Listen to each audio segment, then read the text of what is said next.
I don't want to build my reality around rules that were made up by men who didn't even have access to toilet paper. If you couldn't even wipe your ass properly, I don't think that I have to build my entire reality around what you think or what you thought before you could even wipe your fucking ass.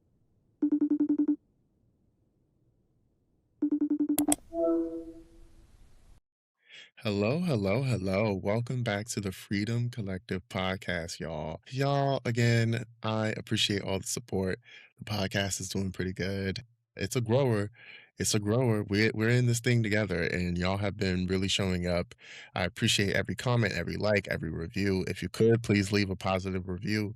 If it's less than 5 stars, contemplate on it before you leave it. But please leave a review. This episode, I expect this one to be a little controversial, and that's okay. Like I said before, we're gonna hold each other's hands. We're gonna walk through it, but we can't get started. We're not gonna jump straight into it like that. And I'm gonna slow walk us to it. But I do want to thank y'all for showing up.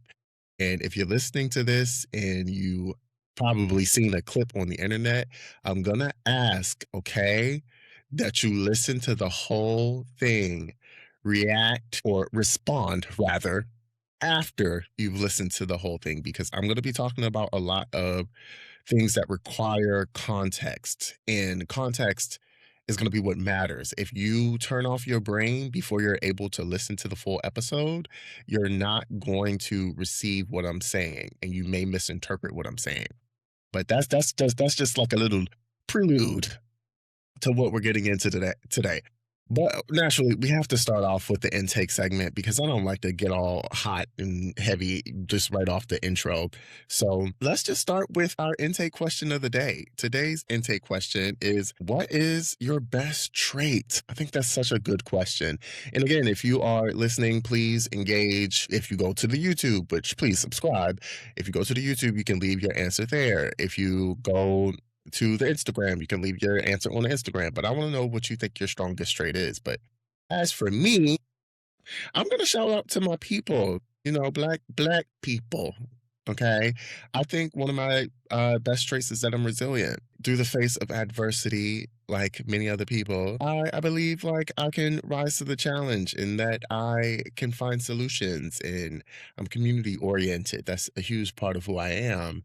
And that is a protective factor when it comes to resiliency. So I really value and appreciate my own sense of resiliency. And if you're listening, you're probably resilient too, because hell, you're here.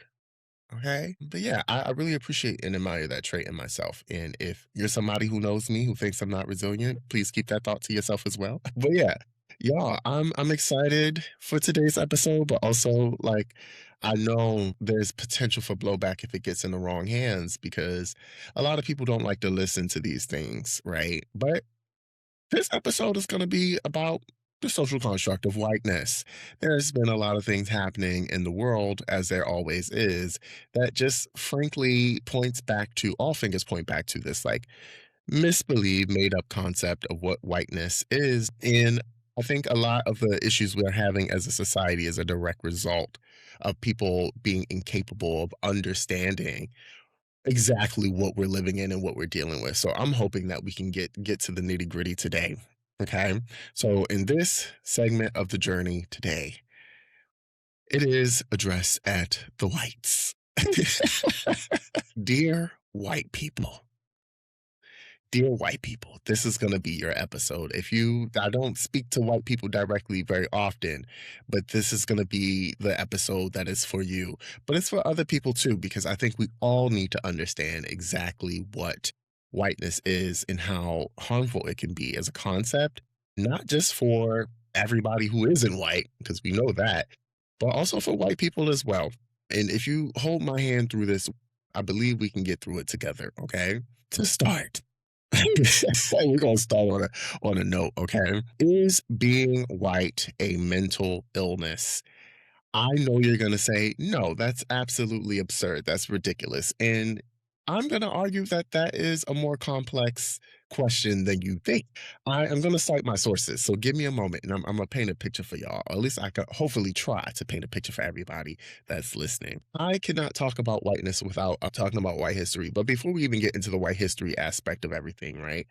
I want to talk about whiteness and race in general as a social construct, because I know a lot of people aren't introduced to what social constructs are, and that's by design, because the more people who are aware of what social constructs are, the less likely people are to buy into them, right? And society functions as a contract we all sign unknowingly, not through physical means, right? Like not signing on a contract literally, but like we all sign a social contract to participate in these systems and these customs that vary from place to place, but it's all constructed. First, I'm gonna break it down like I'm talking to a 5-year-old. And I'm not insulting y'all saying that y'all are 5, but I'm saying, like, I like to break concepts down to the point where everybody can understand them. And it's my hope that through shared understanding, we can have the conversation. You cannot have a conversation with somebody if y'all are talking about two separate things. So I want y'all to understand what I'm talking about when I say that race is socially constructed, right? Imagine for a moment you're playing with a box of crayons. Somewhere along the way, while you're playing with this box of crayons, you decide that yellow is what you can use to color the sun. Blue is what you can use to color the sky. Could you use the color blue to color a fish? Yes. Could you use the color blue to color like the landscape?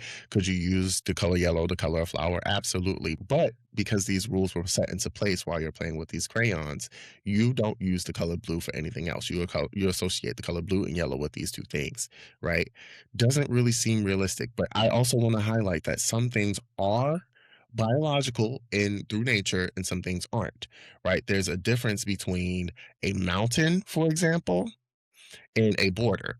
A border is a rule that is socially constructed because there's no real line dividing these lands up between two people, but a mountain is a thing. You can point at a mountain and know that's a mountain, but a border can shift, it can change over time. It is something that can shift and change. But back to the crayons. Race is something like crayons, where people saw that there were multiple colors of shades of skin, and that is a direct result of melanin, which is biological. That is something that is a result of where our ancestors lived. Okay. Our people adjusted to different environments, and those environments have, in some way, shape, or form, created over time, like more melanin in people's skin and less melanin in people's skin. Okay. That is biological. Race is not. That is a rule that we all agreed on, most of us have agreed on, because it helps us to categorize things. And if you want to say, well, yeah, people's different melanins make them like different, like in many ways, I would say that there are people who are not black who have heavy melanin. Like, right, there are darker skinned people in, for example, India. Those people are not black. They are Asian, Southeast Asian, but they are still people with high melanin concentration. And I want to be very clear too, race, although it is a social construct, it is still very much real. It has in real life implications on people's lives. I'm not dismissing the reality of the role that race plays. I'm simply painting the picture of how race is socially constructed. Okay, it is a made up rule of how we classify people and categorize them in society. Biologically, human beings are 99.99% identical, despite melanin content. And it is important to note that we are all people. And the reason why we've created these constructs is because it benefits people in power. Human beings took these small differences between us, like melanin, uh-huh, in geography, and use that to categorize us. It is similar to taking a bowl of jelly beans and separating them by color as opposed to flavor, right? Think about it. There are so many ways you could categorize human beings, but we chose melanin content and geography as a ways to do that. And mind you, heritage and ethnicity are all connected to these things too. I'm not discounting that, although they are a social construct, they have very in real life implications, and they are connected to heritage and things like that. I'm not discounting that. I'm just trying to explain why exactly race is treated in the ways in which it is. These rules also change over time. Think about it. Who was considered white in the beginning of US history versus who is considered white now is different. In many ways, Jewish people were not considered white when they were first like settling here in the United States, and now they are largely incorporated. That may be controversial to some because some people hold on to their ethnicity as Jewish people, but I'm not talking about ethnicity. I'm talking about race. Some people are racially white and still ethnically Jewish. You can take of that what you will, but yeah, Irish people were not really considered to be white when they first immigrated here to the United States. And that is largely due to what happens to whiteness in general, right? In the grand scheme of human history, whiteness is a fairly new construct. Back when white people were in Europe before colonization was based off of ethnicity, it was based off of geography, where you were from, nationality, things along those lines. And again, we're about to get into white history, and I'm going to lean heavily on this one book that I really just cannot recommend enough called My Grandmother's Hands, because it does a really good job at delving into the complexities of whiteness and the history behind that whiteness and white supremacy and how it lives in the body. Okay. And I know a lot of people are going to immediately turn this podcast off once they hear that. But again, I cannot emphasize enough that there's so much trauma that comes along with these social constructs, again, because they have in real life implications. It is important for us to be able to name that. And white people will never be free, and we will never be free as a direct result of a lot of white people's inability to process around what whiteness is and to address the trauma that comes from the way that whiteness was formed. Look, is it a mental illness? I would say, that's complex. But I will say there's a lot of mental illness that is a direct result of unaddressed racial trauma that's happened over the course of history. I'm going to read a little excerpt from My Grandmother's Hands, where he is talking about the book Post Traumatic Slave Syndrome, which is a book by Dr. Joy DeGruy.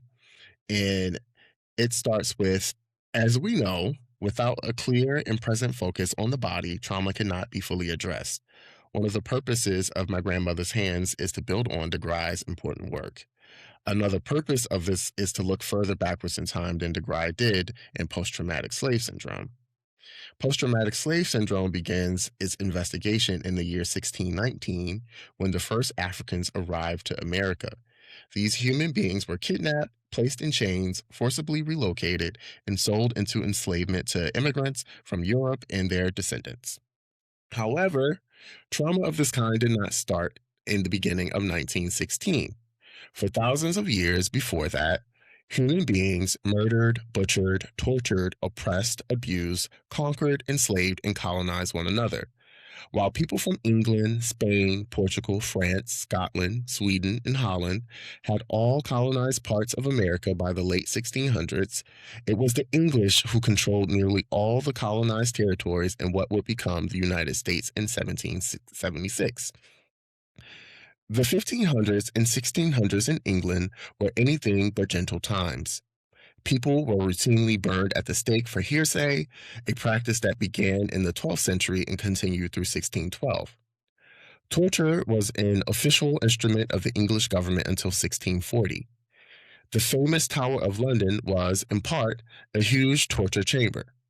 One of many torture devices in the tower, the rack, was used to stretch human bodies and pull them apart.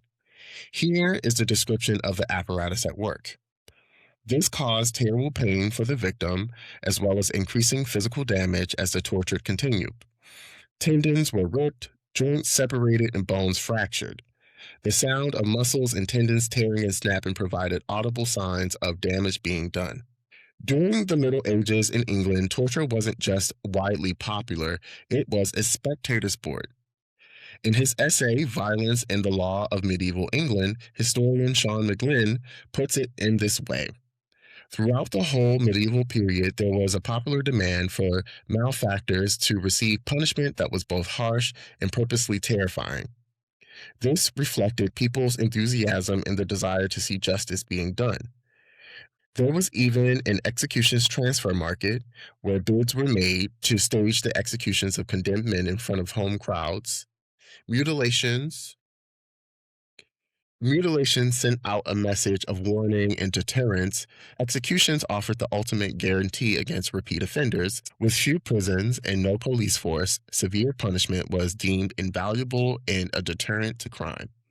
In her book, A Distant Mirror, Barbara Tuchman offers this parallel description of everyday life in medieval England. The tortures and punishments of civil justice customarily cut off hands and ears, racked, burned, flayed, and pulled apart people's bodies. In everyday life, passers-by saw some criminal flogged with a knotted rope or chained up right in an iron collar. They passed corpses hanging on the gibbet and decapitated heads and quartered bodies impaled on stakes on the city walls. It is not hard to understand why so many people from England fled to the American colonies.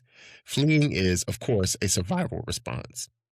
Many of the English who colonized America have been brutalized or had witnessed great brutality firsthand. Others were the children and grandchildren of people who had experienced such savagery in England.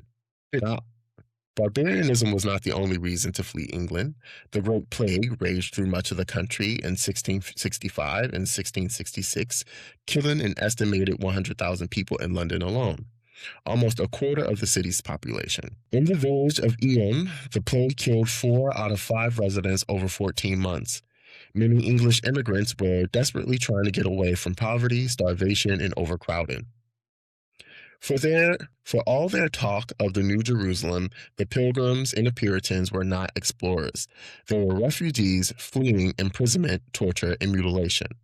In England, one Puritan writer, William Prine, had his ears cut off and his forehead branded, burned with red-hot iron with the letters SL, which stood for seditious libeler. Another Puritan, John Lilburne, was flogged with a whip, dragged by an ox cart through London, and forced into a pillory. Others had their noses split or their tongues bored with hot irons. In post-traumatic slave syndrome, DeGruy asked, isn't it likely that many slaves were severely traumatized? Furthermore, did the trauma and the effects of such horrific abuse end with the abolition of slavery? We need to ask these same questions about the English colonists who made their way to America. Isn't it likely that many of them were traumatized by the time they arrived here? Did over 10 centuries of medieval brutality, which was inflicted on white bodies by other white bodies, begin to look like culture? Did this integrational trauma and its effect end with European immigrants' arrival in the New World? The trauma that now lives in the bodies of so many African Americans did not begin when those bodies first encountered white ones. This trauma can be traced back much further through generation upon generation of white bodies to medieval Europe. For America to outgrow the bondage of white body supremacy, white Americans need to imagine themselves in black bodies and experience what those bodies had to endure. They also need to do the same with the bodies of their own white ancestors, and they need to ask themselves this question. If we don't address our ancient historical trauma, what will we pass down to our children and to their children and grandchildren? Listen, I cannot recommend that book enough, but that is just simply an excerpt. And I think if you really want to get into why it is important to know your history as a white person that doesn't just start with your people landing foot here in the United States, you have to trace it back to how barbaric the medieval times were. With that being said, I believe that white fear is something that is epigenetic. It is something that white people have living in their bodies that stems from generations of trauma and torture and pain that stem from other white people. Again, this is before the construct of whiteness was even created, because it was created in Europe. This is before that was created, right? Going through the medieval times, going back to the medieval times and how torturous and brutal it was. And this white fear creates such a ripple effect out into the rest of the world, or it has as a direct result of colonization and things like fascism. Fascism and white fear are so deeply interwoven. I've done deep dives on this before, how white fear can be really weaponized by any manipulative or charismatic leader to create systems of brutality, not only for those white people who are subject to that manipulation, but especially for everybody else who is not white. Fascism typically revolves around the fear of others, right? If you look at our society today, a lot of the fear that we are dealing with is a lot of the demonization of trans people, the demonization of immigrants, calling immigrants violent when you yourselves are the direct result of people who immigrated to this country, colonized this country. And I think that these things cannot be disconnected. And what I really want to do in this episode is emphasize that white people cannot get free because they themselves are in bondage, the bondage of a social contract that they believe to be like law, that they believe to be biological, that is simply like holding them back and us back, everybody else. And I just want to create the conversation around how can white people do this? But more importantly, what do white people need to know about how easy it is to manipulate them and why it's easy to manipulate white people? And it's because like that fear lives genetically in their bodies. Okay. Is being white a mental illness?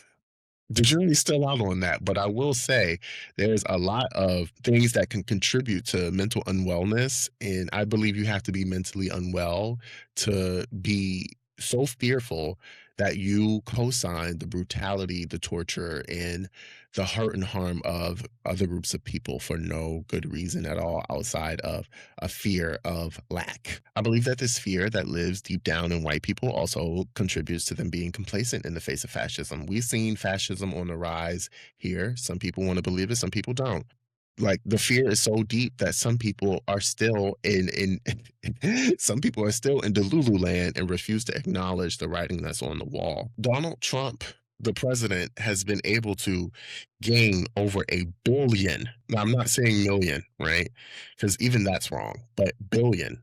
Well over $1 billion since getting back into office for his second term, enriching himself on the American people. But he has mastered the art of manipulating white fear so much that they don't care that they are being like robbed with the rest of us, mind you, but they are being robbed and manipulated at the same time. And I think since white people are so fearful as a direct result of coming from brutality, that they don't recognize it and they refuse to recognize it. A lot of people won't hear this, and that's cool. But I do think like having these conversations and equipping the white people who do hear it to have conversations with their people, to have them hear it is going to be important. I'm not the messenger for everybody, but for the people who I am the messenger for, please go forth and be fruitful, spread the knowledge because your people need to hear it the most. But like I said, white complacency in the face of things like fascism is a direct result of that deep seated trauma that comes from years, centuries of torture, trauma that is just of completely unaddressed. And we talk often about how people who are not white have to like unlive the trauma of coming in contact with whiteness and what that means as a social construct. But we don't often talk about how white people are subjects to that same brutality. The construct needs to be thrown in the trash, along with a number of other social constructs. But we don't address it like as what it is often enough for me, and that is a social construct, social contract that white people have forced on the rest of the world that has resulted in honestly the dying because of our planet. Okay, I believe that like whiteness as a whole is killing the planet. I can't believe I'm going to have to clarify this, but when I say whiteness as a social construct, I'm not talking about people who are classified as white necessarily. There are some people who are more egregious violators than others, but I'm not talking about white people as specific units. So if that is what you're hearing, I'm going to have you go back to the beginning and start over, right? Because I'm talking about whiteness as a social construct, the social contract that is race and how it is used to pretty much brutalize other people without scruples. This brings me to the concept of white supremacy culture too, right? The 15 tenets of white supremacy culture. I've done a deep dive and I have a series on my TikTok. If anybody's interested in going, you can click the top of my page. There's a playlist that picks apart and delves into each tenet of white supremacy culture. But these tenets of white supremacy culture create the cognitive dissonance required for a white person to disconnect themselves from what it is that is also holding them back and down too, which is white supremacy. The culture that centers whiteness and teaches white people that dominance is the only way. I like to think of these systems, these large systems, as these monsters that have these like self-protective mechanisms, right? I think of a hydra. If you cut the head off of a hydra, it'll double and come back. The way that white supremacy culture and the tenets of white supremacy culture work is that they operate to protect whiteness and to keep white people disillusioned from what it is that they are participating in. And once you understand how these things show up and you have the knowledge and the ability to challenge these things as they show up, you'll begin to see the cracks in the armor and how desperate people clinging on to white supremacy culture and how they want to have people be fearful, how they can easily manipulate you by using these tenets of white supremacy culture. It happens all day. And I promise once you get into it, you'll be like, okay, it's everywhere. But I'm just going to go through each of the 15 and I might break down a couple just so I can explain it to you. I'm not going to do the whole kit and caboodle because I've done this before. I've done like a whole series breaking it down if you really want it. But these tenets are literally everywhere in our society. And it's basically this big game of gaslight that happens to us all day long. And I'm not just talking about us people who are black, but white people too. White people who challenge white supremacy culture often meet the boot of white supremacy culture.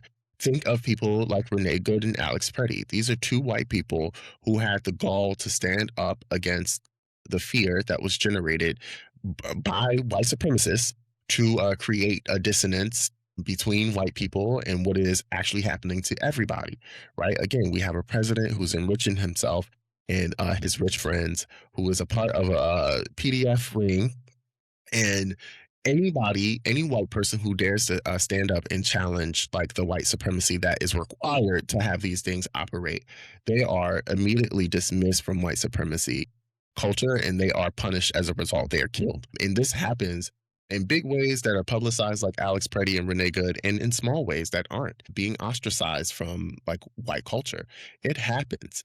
The reason why so many people are so fearful of things like leaving MAGA is because they understand that when they do so, they will lose the community that they've been built to have their entire lives. When someone is evangelical and they leave the evangelical church or the practice, they lose community because their communities are built around these things. But when you challenge these tenets enough, you basically have to go. But these 15 tenets are perfectionism, as a sense of urgency, defensiveness, quantity over quality, worship of the written word, only one right way, paternalism, right to comfort. That's a really big one, y'all.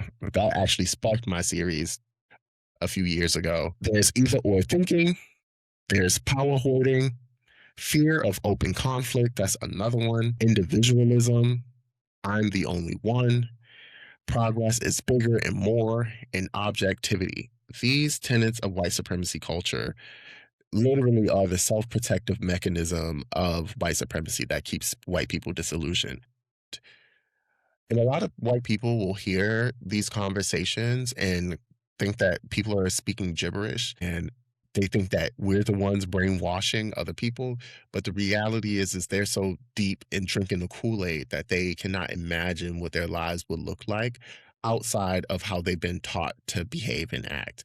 Again, it goes back to social construct. These are social contracts that we all buy into unknowingly because of randomization, like where we're born, how we're born.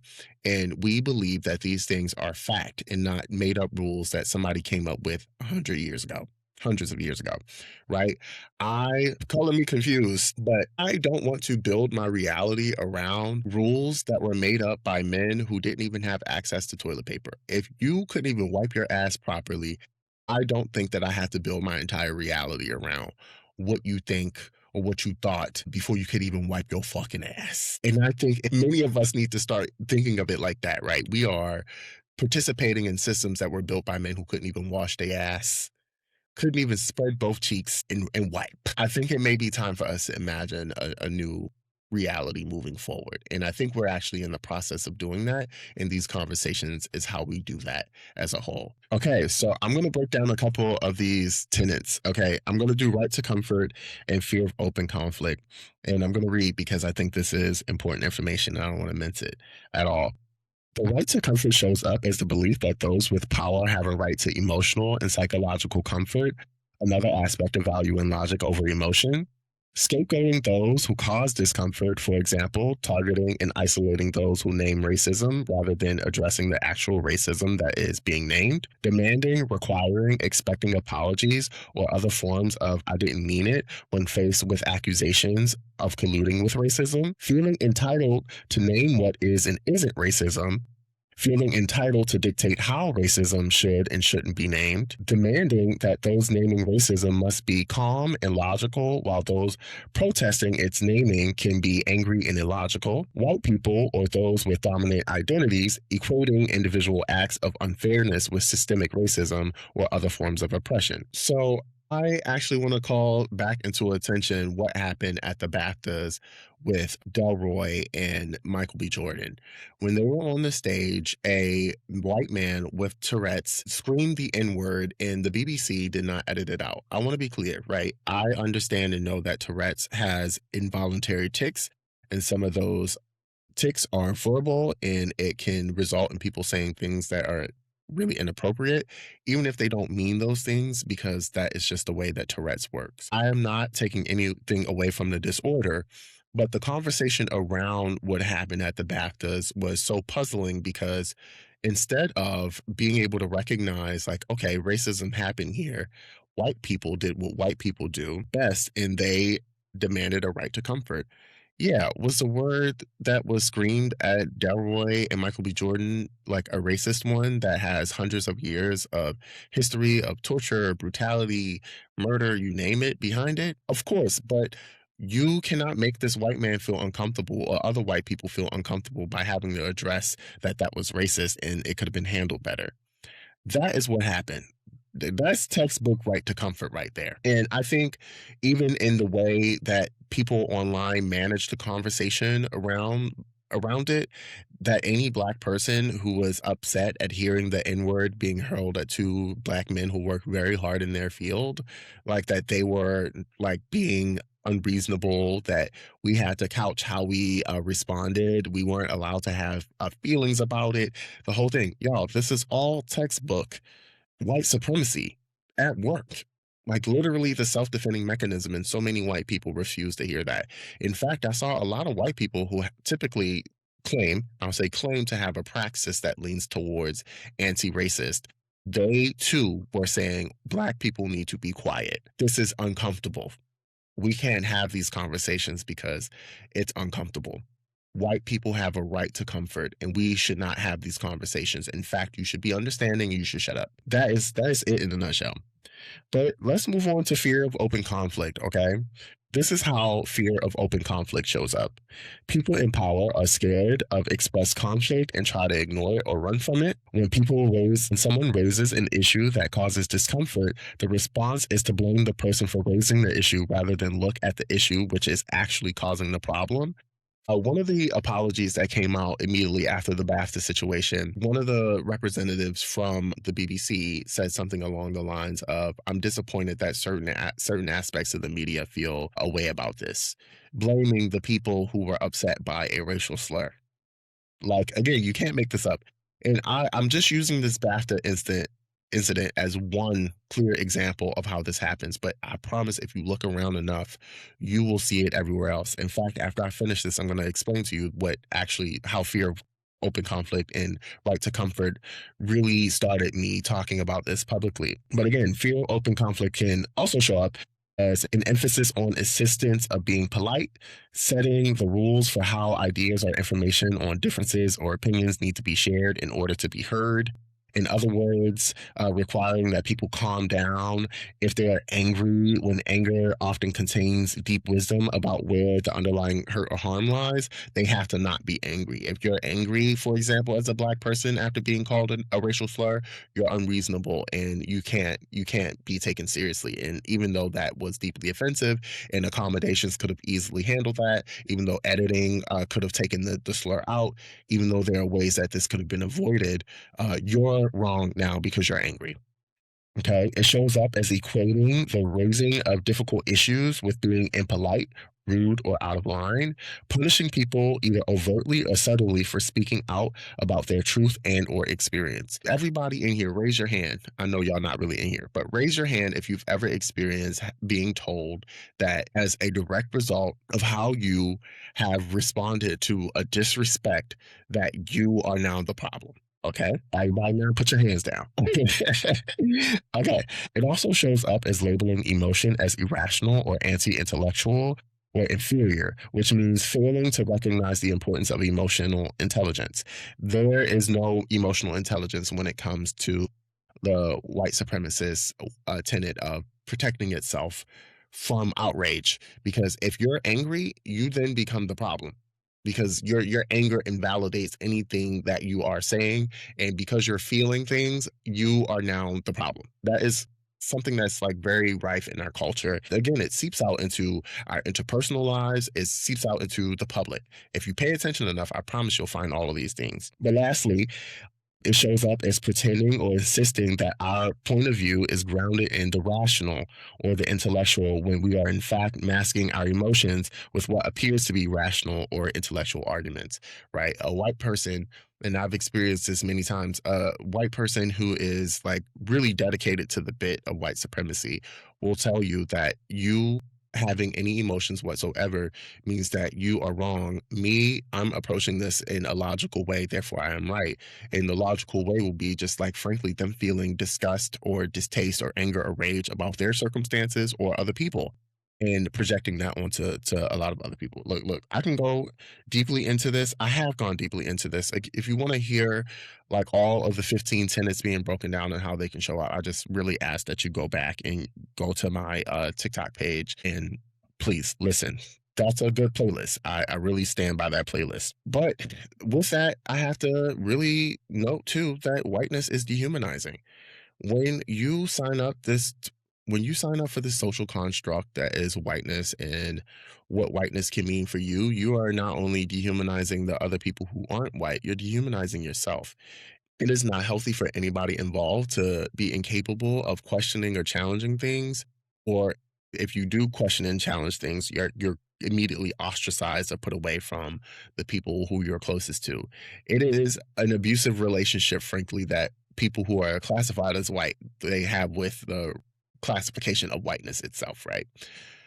There is an abusive relationship between whiteness and white people. And a lot of white people won't hear that. And I know a lot of people are probably going to be like, why are you centering an entire episode around whiteness? Like talking about white to white people about whiteness is just like futile. I'm going to say this. I think white people are in the bag of this social contract, it has really dangerous implications for the rest of the world. And I think that's evident in how we've seen the environment be treated, right? How Black and brown neighborhoods are becoming targets for these data centers or these centers for these AI companies where they're polluting those environments. And because white supremacy has it to where they won't be in a white neighborhood, but it will be in these Black and brown neighborhoods, they think that it won't have an impact on them, but the reality is that they're contributing to the harm of our environment. Did you know that there are ways to do these data processing centers without like using all of the water and polluting the environment so much? But it's so easy to dehumanize entire groups of people that we do it the least ethical way. Did you know that? There are ways to cool down these data centers without even fucking up the environment, but because white people, okay, the construct of white people, because whiteness is so fucking racist and like dehumanizes people so much they don't even understand that these things double back and impact them as well. Yeah, that's what I know. But yeah, whiteness is dehumanizing. It strips you of your ability to empathize with other people. It strips you of the connectivity, the full range of emotional output. It strips you from the things that make a person human. I believe like experiencing a full range of emotions is so integral to being human, and whiteness takes that away from people. Okay. As it strips it from other people, it strips it away from them as well. The BAFTA situation is yet another example of a long line of examples that exemplify this. There's this other incident with this white girl here in New York City who got off the train and called this group of Black girls a racial slur, the N word, after they were yelling at her for calling a man who was of Hispanic and Latino heritage a slur too. She was taking up space on the train because she felt entitled to the space on the train. The black girl said, absolutely not. This is not how you share public space. And then, as a result of her calling these black girls the N word, we saw like people in droves, one, insult the black girls for standing up for their fellow person, but two, also praise this girl called the now dubbing the subway queen. They are praising this girl for calling other people a racial slur after she tried to take up space on a public shared space. She tried to take up space for herself, and as a result, this speaks to how dehumanizing whiteness is. It disconnects you from humanity, not only your own but other people's. And we praise this because, again, white supremacy is self protective, it protects itself through culture. Culture is one of those ways that it happens. How people who do things like this can be praised. How someone, again, the man at the BAFTAs, he has Tourette's. I don't doubt that. I'm not questioning the legitimacy of his condition. I am, however, questioning the response. Why are people so quick to dismiss black pain? Okay, think about it. It's dehumanizing. The goal in and of itself is to dehumanize. And because of white supremacy culture, it is so easy again to manipulate white people. Look at the entire MAGA movement. These people have gotten every single cue that is possible that that man, okay, that is at the center of the entire movement is like a crook who is scamming. Okay. No president in the history of the United States have ever enriched themselves in the way that this man has enriched themselves. He has tore down a literal part of history in the Rose Garden to build a private sector backed ballroom. I'm telling you, there's just so many things that I can point to. This man has been held liable for sexual assault. I interviewed one of his victims. Yes, I interviewed literally with a microphone speaking to this woman who was sexually assaulted by our president. But that means nothing when the president, not my president, y'all's president, is in alignment with the agenda of white supremacy. It will do anything to create a dissonance that will protect itself from having to face the reality that maybe, just maybe, the social contract that we've all been forced to buy into is not one that we need to perpetuate moving forward to the point where we will hurt and harm ourselves and others in order to maintain it. And that's to the people who subscribe to white supremacy. Now look, I will say that there is no way for us to like really just jump out of this contract all willy nilly. Again, like I said multiple times, there are very in real life implications. I don't think race as a construct will just completely disappear overnight. But I think the way that we begin to at least shift what it means and how we can deconstruct these things is through having these conversations. I also want to shout out the Afro pessimist. Okay, what is Afro pessimism? I know because some people going to ask. Afro pessimism is the belief that blackness is not just about race, it is a ontological position of social death and slave status. Okay, ontological. That means it's a way of being, of existing. It's not just about a construct. Since Afro-pessimism really revolves around this idea of a social death. The transatlantic slave trade, which is the beginning of chattel slavery, where people were enslaved specifically because of this construct of race, it is this idea that that was a social death. That really was the beginning of the end of I don't want to say beginning of the end, but like that is really a stain on human existence where black people have been again, the social construct of blackness has been created to be a class of people of slaves that are in direct opposition to what it means to be human, right? Because black people have been designated as slavery. I'm not saying you have to, as property. I'm not saying that you have to buy into this like social positioning that is Afro pessimism, but I do believe they make some really valid points because black people in the grand scheme of this entire thing, if they represent the direct opposition to what white supremacy seeks to have people believe that whiteness is the peak of humanity, then black people are in direct opposition and seen as property. And that is like one of the undercurrents of what makes these conversations around like the BAFTAs and things like that or like policy that impacts black people, like data centers going up that are poisoning the environment. This is what creates this dissonance because a lot of people do not see black people as people.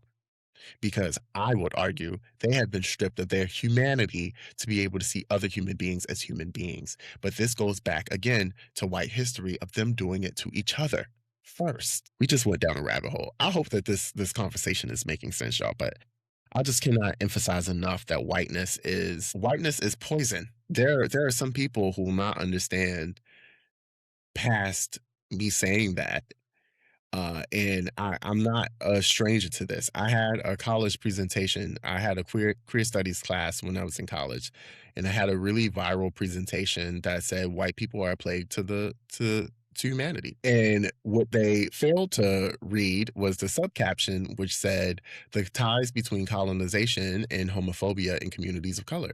Because colonization can literally like be traced as the root of a lot of homophobia in communities of color because of the demonization of queer people being used to justify colonization, the subjugation of black and brown people, painting people as gendered and sexual oriented deviants as a means to justify colonizing because you can create that dissonance if you believe that what you're doing is just. Okay, if you believe that the subjugation of other groups of people is just, you will of course believe that there's nothing wrong with subjecting people to torture and harm. Again, white people have done that to themselves for centuries, so I am not shocked or surprised that it has resulted in them doing it to other people around the world.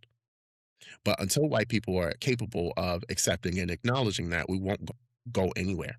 We won't get anywhere. And they have to, and this is where the therapy of it all comes in, right? Until white people are willing to address that trauma, the trauma that has been white torture and I'll say European torture and harm over the course of centuries, until they're willing to also address white torture and harm done over the course of history here in the United States and other parts of the world, there will be no movement. And it's a shame that we have to keep reminding people to do this, but yeah, I had to take it. I had to take it there. A lot of the things that we're seeing in the world right now are a direct result of white people being incapable of processing trauma and harm and projecting that onto other people.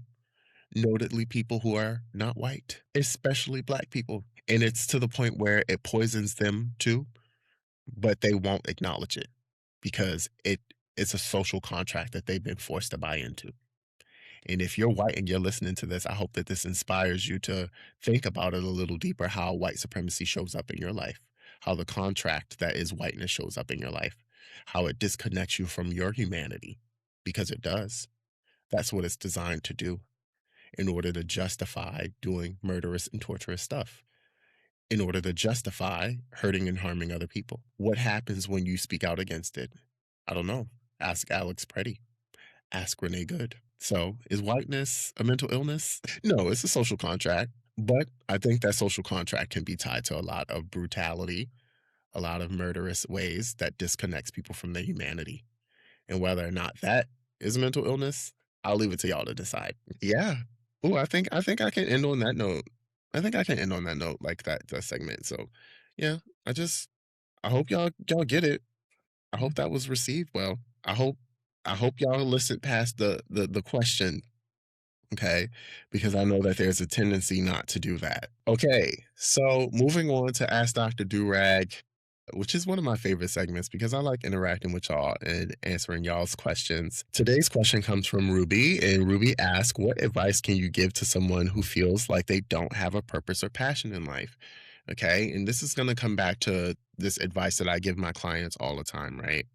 That the advice that was given to me, and is that you have to find your why. And sometimes it can feel like you're feeling around in the dark looking for a purpose, but life again has meaning that we give it. All of these things have meaning that we give it, and you can find what meaning you want to paint life with on your own. But one of the things that helped me when I was feeling a lack of passion and a lack of direction in my own life was making the passion and direction for me finding out why I don't have it. Okay, that sounds convoluted, but when I did not have a reason or a passion to get up and start my days, my passion became figuring out why I didn't have it. So finding my why was the why. And then after I sought out on the journey of finding out why I needed to do things and why I didn't have a passion, I also in turn found out why again. I rediscovered that I'm really passionate about people, about community, about helping others. So if you are in a position where you feel like you don't have a passion, make your passion figuring out why you don't have one. And the thing about it is that we don't understand fully how much free will we have because of social conditioning. But the reality is, you can get out and you can just try new stuff. What's that hobby you always wanted to pick up? What are some groups that you would want to sit in and hear them discuss and talk, right? What are some activities you can get into that can spark some curiosity? What type of books do you want to read? Media do you want to watch? Like, you need to explore. And I really encourage people to get in tune with their inner explorer and try and find a connection with with just the world around you. Be curious. Be curious. That is the way that you develop a passion. You have to like try new things, go new places, talk to new people. And I know we live in a very isolative world where the like loneliness crisis is at a head, but in order for you to figure out what you can be passionate about, you have to figure out how other people have found their passions. Sometimes we are lucky enough to have it living deep within us. Sometimes the passion that we thought we had fizzles out because it was rooted in something that doesn't make sense anymore. So even like in terms of that, for a long time I was so driven with the idea of like getting out of the hood. Like, I'm from the hood. Like, I did not want to like stay in the hood. Being impoverished was really just the biggest motivation for me to work really hard to get very far in life. But once I got out of my immediate environment, I realized like, okay, I'm not there anymore. Nothing is driving me passionately. So I had to rediscover what it is that can make me feel whole, could make me feel like I wanted to get up and attack the days. There will be multiple time periods in your life where you have to rediscover why you want to get out of bed in the morning. And if you center first why, okay, finding your why, that is a start. I think that is easily what I would mark as the beginning of that journey. And you have to be curious through the process. Be curious. Try new things. Talk with your friends. Talk with your loved ones. Community. Okay? That's key too. And if you don't have community, figure out why and how. How can you get it? And I was just oddly enough, I was talking to one of my clients yesterday and I was telling them like the importance of asking questions, right? Therapy is nothing but asking questions. Okay, there's a lot more than just asking questions, but I consider myself to be a professional question asker. And the more you develop an affinity for asking yourself questions, being introspective, the more you will grow. Okay, you can't even grieve without asking yourself questions with kindness. But when you learn how to ask questions and be introspective and to act upon those questions out of curiosity, you will find that you'll move a lot quicker through life. So if you want to find a purpose and passion, ask yourself the question, why? What's my why? If I don't know what the why is, why don't I have it? What can I do to get it? Ask yourself these questions. And I hope this was a helpful answer to that too. But to anybody struggling to find their passion, just know that curiosity will be the way out. That is the guiding light. And don't feel like you can't just try something new. Sometimes you need to just change things up, and it may be painful at first, but you cannot grow without being willing to feel pain. Ironically, the more you avoid pain, the longer you sit in it. It's an oxymoronic thing, I know, but you have to be willing to feel the hurt of going through transitions in order for you to transition into something better. Okay. Oh, the pain of becoming a butterfly fresh out of a chrysalis. I know. I know. With that being said, our next segment is going to be What's Your Anthem? And this is where we share like an anthem, like a piece of media, anything that's been keeping us sane. It's a lot going on in the world, don't get me wrong, but I still find a way to always have a jam, a jam going. And I want to hear from y'all too. Like, if you have an anthem that's been keeping you sane, please leave it in the comments, leave it on the YouTube video, subscribe to it. I'm subtly letting you know that you should subscribe to our YouTube channel. It's doing really good. So thank you for tuning in and all that jazz. But if you have an anthem, let it be known. But mine's today is gonna be Squabble Up. Yo, Kendrick Lamar is like hands down the king of rap. Like I think he's earned that title at this point. I think Kendrick Lamar is one of the best rappers to ever touch a mic. And I know a lot of people get upset by that for some reason. When I say it, every time I say it on social media, people say that it's like such a milk toast opinion, but I really do believe that Kendrick Lamar is that nigga. He is. And Squabble Up is just like really a nod to how authentic he is to his LA roots. And I think he has something that a lot of people lack, and that's a connection to culture. So yeah. Yeah. Squabble Up. Squabble up. Squabble up. Yeah, that's gonna be mine for today. And lastly, for the toolkit, what I'm gonna recommend naturally, My Grandmother's Hands. This book is so beautiful. It's by Resma Menachem. I think I say his name right, but I'm always like, am I saying Menachem right? But Resma and My Grandmother's Hand, the full title is My Grandmother's Hands, Racialized Trauma and the Pathway to Mending Our Hearts and Bodies. As someone who practices EMDR therapy, which is a form of somatic therapy, like you have to heal trauma in the body before you can heal anything else. So if you ever want to pick up a book that is going to help you dive a little deeper into these concepts, My Grandmother's Hands is the way to go. And it really ties it beautifully to mental health and how trauma is intergenerational and how that works. You ain't got to take my word for it though, but I do believe you should check it out. With that being said, too, I have some exciting stuff coming up, some guests that I'm excited for y'all to hear. Thank you again for tuning in with me continually. All of y'all have been rocking with me, and I just cannot thank you enough. This has been such a beautiful, eye-opening experience. I was doing a newsletter for so long, and I think this is a preferred way of connecting with y'all. I want y'all to hear my thoughts. I want y'all to hear other people's thoughts. I want to hear y'all's thoughts. I have some people from the audience who have finally said that they wanted to come on, so I'll be having some episodes recording with people soon. Look out for those soon. And just thank you so much for tuning in. Please leave a positive review, subscribe to the YouTube channel. Over and out. Love y'all down. And remember, please remember, you are doing much better than you know. Thanks for tuning in, y'all. And yeah, shouts out to everybody.